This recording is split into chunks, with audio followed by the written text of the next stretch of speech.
নমস্কার, সবাই কেমন আছেন? নতুন আরেকটি ব্লগে সবাইকে স্বাগতম। আজকে আরেকটা সুন্দর ব্লগ সবার সাথে একটু শেয়ার করব।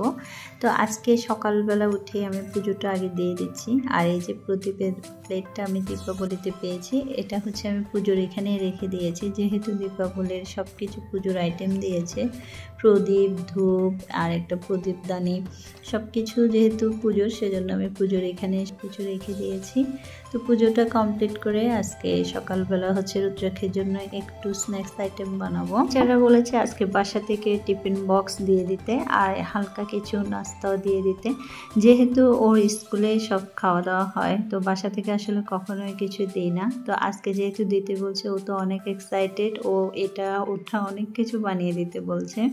তো এক বক্সে তো আসলে এত কিছু দেওয়া সম্ভব না, তো আমি অল্প অল্প করে সব কিছু বানাচ্ছি। এখানে আমি চিকেন আর চিংড়ি মাছটাকে একটু বয়েল করে নিচ্ছি। চিংড়ি মাছটা হচ্ছে ফ্রাই করব আর চিকেনটা একটু স্যান্ডউইচ করব। আর এদিকে হচ্ছে চিকেন সসেস আর হচ্ছে চিংড়ি মাছটা ফ্রাই করে ফয়েল পেপারে বেঁধে দিচ্ছি, যাটুকুই গরম থাকে। খেতে খেতে তো আসলে দুপুর টাইম হয়ে যাবে, এতক্ষণ থাকবে না গরম। স্যান্ডউইচের জন্য মেয়োনিজটা ঘরে করে নিচ্ছি। আমি এখন আর বাইরে থেকে মেয়োনিজ কিনি না, খুবই ইজি লাগে এবং খেতেও ভালো লাগে ঘরের মেয়োনিজটা। তো এদিকে হচ্ছে আমি একটা ডিম ভেঙে নিচ্ছি আর একটু রসুন কুচি, একটুখানি চিনি আর একটুখানি লেবুর রস দিয়ে ভালোভাবে আস্তে আস্তে মিক্স করে নেব। যদিও এটা করতে করতে আমার অভ্যাস হয়ে গেছে, সেই জন্য আসলে দেরি হয় না। ভেবেছিলাম রাত্রেই করে রাখবো, পরে ভাবলাম না, সকালবেলায় ফ্রেশ সব কিছু করে দিই। আর এখানে মেয়োনিজে আসলে তেলটা একটু বেশি লাগে, তো প্রথমে আমি অনেকগুলো দিয়ে দিয়েছি আর একটুখানি দুধ পাউডার দিয়ে ভালো করে এখন মিক্স করতে দিব। যেদিন থেকে স্কুলে বলেছে যে বাসা থেকে হালকা স্ন্যাক্স নিয়ে যেতে হবে, তো সেজন্য ওই দিন থেকে আমাকে শুধু বলছে স্যান্ডউইচ বানিয়ে দিতে। ওরা নাকি সব ফ্রেন্ডরা মিলে ডিসিশন নিয়েছে যে মানে স্যান্ডউইচ নেবে। তো ভাবলাম মেয়ে যেহেতু এতবার বলছে, যাক দিয়ে দিই। আমি না এখানে একটু সরিষা বাটা দিই সবসময়, তো দিতে ভুলে গেছি, তো লাস্টে একটু দিয়েছি। এই যে মেয়োনিজটা একদম অনেক গাঢ় হয়ে গেছে, থিকনেসটাও ঠিক আছে। এদিকে হচ্ছে একটুখানি ব্রেডকে সাইডটা কেটে ভালো করে গরম করে নিচ্ছি আর মেয়োনিজের সাথে একটু গাজর, চিকেন দিয়ে দিচ্ছি। বাসার অন্য তেমন কিছুই ছিল না, তো এটুকুই বাচ্চাদের জন্য যথেষ্ট।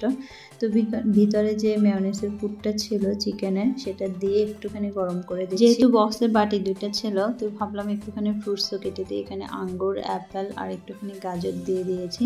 বাচ্চা তো কোনটা না কোনটা খায় বুঝতেছে না, সবার সাথে তো একটু শেয়ারও করবে হয়তো, যেহেতু ফ্রেন্ড সার্কেল আছে অনেকে, তো হয়তো একটু শেয়ার করে খাবে, সবাই মিলে একটু আনন্দ করবে আজকের দিনটা। তো এখানে আমি সব কিছু ফয়েল পেপারে দিয়ে দিচ্ছি আর একটুখানি চামচও দিয়ে দিচ্ছি। তো সুন্দর করে বক্স করে ওকে আজকে টিফিন বক্সটা রেডি করে, যদিও ঘুম থেকে উঠে গেছে, এখন হচ্ছে একটু রেডি করে তাড়াতাড়ি খাওয়া দাওয়া করে বেরিয়ে যাব। এত খুশি আজকে, তাই রেডি হয়ে তাড়াতাড়ি ঘুরতেছে বাসার মধ্যে। সব কিছু আজকে নিজেই করতেছে, আমাকে একটু করতে দিচ্ছে না। তো তাড়াতাড়ি রেডি করে এখন নেমে যাচ্ছি। যদিও আজকে টিচারে একটু আগে যেতে বলেছে, 10 মিনিট আগে যদি যাই তাহলে একটু নাকি ভালো হবে। তো যেহেতু বলেছে, তো ভাবলাম যাই, আগে ভাগে দিয়ে আসি ওকে, বাসায় বাকি কাজগুলো পরে করব। বলাই তো হলো না কোথায় যাবে। তো আজকে হচ্ছে ওরা সবাই স্কুল টিচার সহ সকল স্টুডেন্টরা মিলে জুতে যাবে ঘুরতে।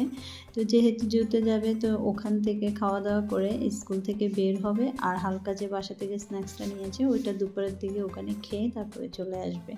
তো এটাই ম্যামরা হয়তো ডিসিশন নিয়েছে, সেজন্য আজকে বাসা থেকে সবার জন্য হালকা কিছু স্ন্যাক্স নিয়ে আসতে বলছে। এই যে টিচাররা কিছু পিকচারও দিয়েছে, যদি অনেকগুলো ভিডিও ক্লিপ ছিল, তো ম্যামদের অনুমতি ছাড়া আসলে দেওয়া ঠিক না।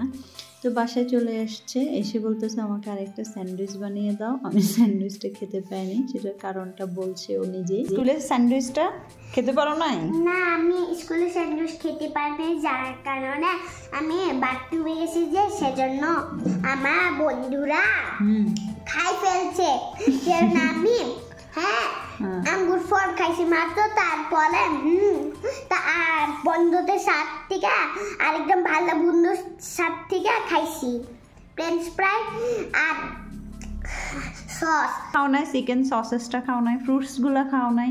ওগুলো তো খাইছি। তো ফ্রুটস সব রয়ে গেল কেন? এই যে শুধু ফ্রুটস খেয়েছ, আঙ্গুর খেয়েছ, অ্যাপল তো সব রয়ে গেছে। আচ্ছা, এখন মা স্যান্ডউইচটা বানিয়ে দিয়েছি, এখন এটা খেয়ে নাও। ওকে, আসার সময় একটা ললিপপ খেয়ে নাও। তারপরে তোমার গল্প শুনবো কেমন ঘুরছো কেমন। বললাম সবাই মিলে শেয়ার করে খাবে, তো একজন আরেকজনেরটা শেয়ার করে খাওয়া হয়ে গেছে। তো এইদিকে বিকালবেলা ওর বাবা ফোন দিয়ে বলছে এয়ারপোর্ট আসবে নাকি, আমি আসতেছি। তো ও বারবারই বলছে, তো ভাবলাম যাক মেয়েটাও একটু খুশি হবে, নিয়ে ঘুরে আসি। এয়ারপোর্টে ওকে আনতে গেলাম আমরা দুজনে, তো দেখি যে ও আমাদের আগে এসে বসে আছে। আর রাস্তায় এত ট্রাফিক ছিল, যেখানে 20 মিনিটের রাস্তা সেখানে 1 ঘন্টার উপর লেগে গেছে, সেই জন্য ও তাড়াতাড়ি চলে আসছে, বসে আছে। আর আমরা ভাবছি ওকে সারপ্রাইজ দেব, সেজন্য ওকে কিছু বলে নেই। দেখতেছি ট্রাফিক এত মানে জ্যাম পড়ে আছে রাস্তায়, তো পরে ওকে ফোন দিয়ে বলতে বাধ্য হলাম যে আমরা আসতেছি। প্রথমে ওকে বলেছে আমরা যাব না, তো ওকে এই কথা বলে আমরা বেরিয়ে গেছি। তো যাই হোক, ও বেশিক্ষণ যদিও বসতে হয় নাই, 10-15 মিনিট বসেছে মেবি। তো এই যে এরকম অবস্থা ছিল রাস্তার, তো অনেকটা দূর ছিল, তো আস্তে আস্তে আর এরকম ট্রাফিক, কোনো জায়গায় 10 মিনিটের উপরে বসেও ছিলাম। এই করতে করতে আসলে আমাদের দেরি হয়ে গেছে, এদিক দিয়ে সন্ধ্যা হয়ে গেছে। আশা করি ও খুশি হয়েছে, যদিও লেটে এসেছে, তারপরে আমাদেরকে দেখে এয়ারপোর্টে অনেক দিন পরেও এসেছে, প্রায় 15 দিন পরে এসেছে। যদিও রুদ্রাকে যাওয়ার সময় একটু ডিস্টার্ব করছে, কারণ ও সারাদিন আজকে বাইরে ছিল, ঘুরেছে, আর আবার বিকেলবেলা জার্নি করে এতটুকু আসছে। তো পরে ভাবলাম মনে হয় ওর ঘুমালে বাসায় ভালো হতো, তো ওকে একা রেখে এত দূর আসাটা আসলে ঠিক হবে না, তাই আসার সময় নিয়েও আসছি। কাঠমান্ডুর রাস্তাগুলো সচরাচর এত ট্রাফিক থাকে না, বিশেষ করে সন্ধ্যাবেলা বা অফিস টাইম ছুটি আর স্কুল টাইম ছুটি, এই 3টার সময় হচ্ছে প্রচণ্ড ট্রাফিক থাকে। আর এটা তো এয়ারপোর্টের রোড, সেজন্য হয়তো একটু ট্রাফিকটা বেশি থাকে। এই যে আমাদের এরিয়াতে চলে এসেছি, এখানে কিন্তু নর্মালি গাড়ি, রাস্তাঘাট একদম ফাঁকা ছিল। তো মোটামুটি আমরা এখন বাসার কাছাকাছি চলে আসছি। তো আজকে সারাদিনে খুব মজাই কাটলো, বিকালবেলা ওর বাবা আসছে, যাক মনটাও খুশি হয়ে গেল, অনেকদিন পরেও আসছে।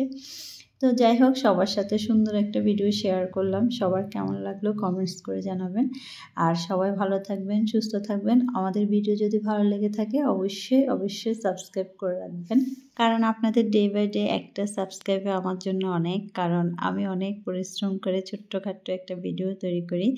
আশা সবারই থাকে, তো আমিও আশা করছি সবাই আমাকে সাপোর্ট করবেন। তো আজকের মতো ভিডিওটি এই পর্যন্তই। Bye bye, tata.